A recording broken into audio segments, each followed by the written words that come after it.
Welcome to the City of Rocks National Reserve. Hello, my name is Ned Jackson, and I was the superintendent for the City of Rocks during its formative years. I've seen many changes during my time here, but that's nothing compared to the changes the City of Rocks has experienced since the beginning. Please come along as we take a short walk through time. We'll start our walk at the beginning, about 3 billion years ago. One of the most popular formations in the reserve, known as the Twin Sisters, has a very unique geological history. Standing side by side and sharing shape and chemical composition, the sister on the left is 100 times older. They actually developed 5 to 9 miles below the Earth's surface. Molten granite from deep inside the Earth surged upward and melted and uplifted the layers of the old original granite.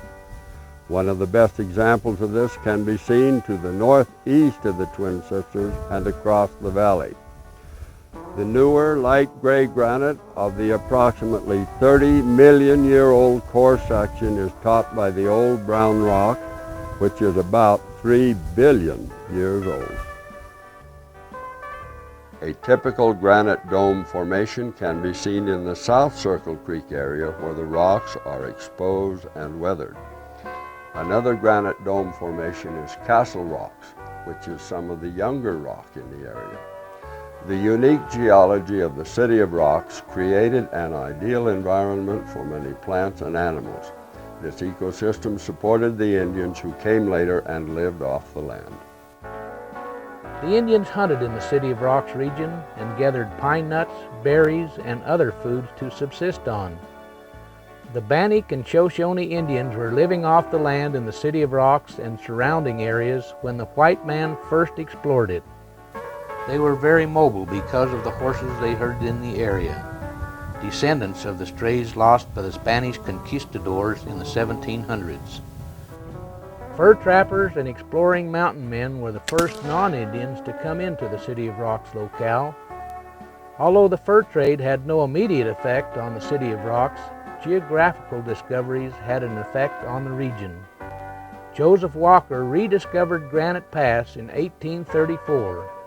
He would remember this route a decade later. Many of the trappers from the 1820s and 30s became wagon masters and trailblazers in the coming decades. Walker and Joseph Childs would be among those. In 1843, Joseph Childs put a California-bound party together. Childs followed the Oregon Trail to Fort Hall, where he divided the company and put Joseph Walker in charge of the California-bound group. Walker left the Oregon Trail at Calder Creek, and his wagons were the first to pass through the City of Rocks. After being forced to leave their wagons on the eastern slopes of the Sierra Nevadas, Walker's party finished their trek on foot. A year later, Elijah Stevens became the first wagon master to lead a party down the California Trail and take his wagons into the Mexican state of California. Until about 1850, the Indians were friendly and helpful to fur traders and immigrants. News of the gold strike in '49 at Sutter's Mill caused the number of immigrants to swell. This and a few gold-seeking troublemakers changed the Indians' perception of whites.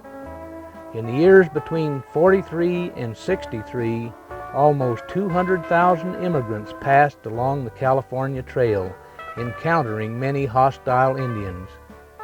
By the early 1860s, the Army provided some escort protection. Increased Army activity caused the Shoshone to treaty with the U.S. government in 1863. The same year, the Bannock sued for peace because of their destitute state.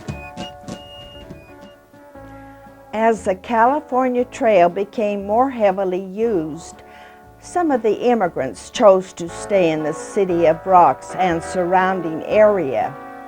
The late 1800s and early 1900s saw many Mormon families enticed to the area by tales of abundant land, grass, and adequate water. Of the families that homesteaded within the City of Rocks, only one home can be seen standing today, in part at least. This is the stone house of the Circle Creek Ranch, which was built by William Tracy. He bought the property in 1901 from George Lunsford, who originally homesteaded it in 1882. Tracy spent years building a successful irrigation system, using the remaining acreage as spring and summer cattle range. Cattle continue to graze in the meadow today. Other homesteaders were not as successful with their attempts at dry land farming.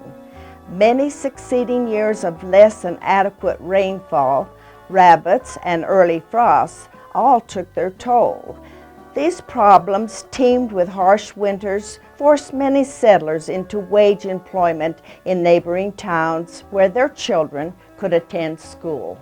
The City of Rocks ecosystem is as varied as the many immigrant signatures on its rock formations. Many sensitive and rare species live within the City of Rocks. The cliff chipmunk is the only threatened species in the reserve. Other rare residents are the golden eagle, Townsend's big-eared bat, and an occasional cougar. More common but elusive are the bobcat, mule deer, coyote, and badger. Many raptors nest in or adjacent to the reserve. The more familiar of these are the Swainson's hawk, American kestrel, and red-tailed hawk. Indians were the first to harvest chokecherries and currants, as well as pine nuts from Idaho's largest pinyon pine forest, located almost entirely within the reserve. The City of Rocks also hosts the largest pinyon pine in Idaho. Other trees include juniper, aspen, lodgepole pine, and Douglas fir. In season you can see hedgehog, prickly pear cactus, wild iris, and columbine. For the casual camper, wildflower viewing and identifying has become a popular pastime. Many wildflower enthusiasts prefer to take photos of the varied species in the reserve. Campers or day-use visitors who wish to absorb the solitude and grandeur of the City of Rocks have the option of doing nothing with great gusto. For those visitors who prefer something more challenging, there is rock climbing. The City of Rocks has an international reputation among rock climbers. Regardless of your level of expertise, there's a rock climbing route for you. The casual weekend climber will find a challenge, as will the most experienced. Other physically challenging activities include hiking, mountain biking, or horseback riding in the summer, as well as many winter activities. As you might have seen in our short walk through time, many things have changed. Buffalo have been replaced by the cows. The rancher and farmer have replaced the Indian. Perhaps the biggest change has been the vanishing of the wagon trains from the California Trail. They've been replaced by caravans of cars and RVs coming to the City of Rocks to enjoy its natural beauty, which still awes visitors as it did in the historic past. So stop and stay a while. Whether you decide to do nothing with great gusto, climb a rock, or take your own short walk through time, the City of Rocks National Reserve is here for you.